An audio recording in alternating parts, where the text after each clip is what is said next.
ينفع نجيب عصير وبوز وانت لا؟ ما ينفعش يا بابا، احنا اتعودنا على كده.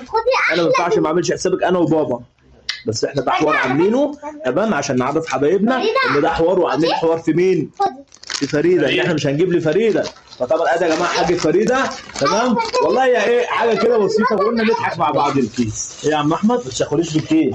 وجبنا لها بوزو وجبنا لها عصير، فطبعا كنا ايه زي ما انا قلت لحضراتكم عملنا فيها تفريعه، عاملين تفريعه وعاملين فيها حوار ان احنا مش هنجيب لها حاجه لحد ما يعيط خالص. تمام ما تعيطيش خلاص والله كانت هتعيط، مش مره والله كانت هتعيط. كنت هتعيطي يا جماعه. وفي حاجه، الحاجه دي مش بتاعت فريده، بتاعت نيلي. تعالى قول لهم يلا، قول لهم اعملوا لايك واشتراك. ها؟ اعملوا لايك واشتراك وتابعونا على حلوة. يا جماعة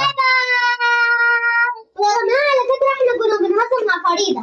بابا وعمو مش هيجيبوا لنا، مش هيجيبوا الفريدة. يلا يا لولو.